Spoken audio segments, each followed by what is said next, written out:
జనగామ జిల్లా దేవరపుల మండలం రామరాజుపల్లి, ధారావత్తండ, ధర్మగడ్డ తండ, సీతారామపురం, ధర్మపురం గ్రామాల్లో ఎండిపోయిన పంట పొలాలను పరిశీలించి సంబంధిత అధికారులతో మాట్లాడి తక్షణమే దేవాదుల నుండి సాగునీటిని విడుదల చేయాలని అధికారులను కోరిన రాష్ట్ర మాజీ మంత్రివర్యులు ఎర్రబెల్లి దయాకర్రావు. పంటలు పరిశీలించడానికి వచ్చిన మాజీ మంత్రికి రైతులు తమ గోడును చెప్పుకున్నారు.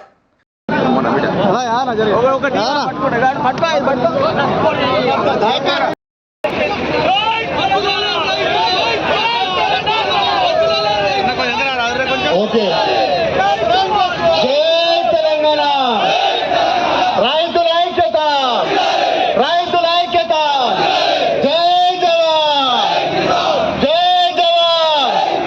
ఒక్క 5 నిమిషాలన్నా, ఒక్కటే 5 నిమిషాలు కంప్లీట్ చేద్దాం. ఎందుకంటే అందరం రైతులం కాబట్టి కూర్చోవాలి. ఒక్కరు కూర్చోవాలా, నువ్వు కూర్చుంటా లేకపోతారు.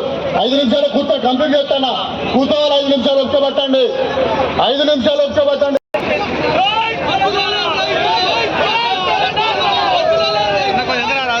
ఓకే, జై తెలంగాణ, రైతుల ఐక్యత, రైతుల ఐక్యత, జై జవాన్, జై జవాన్.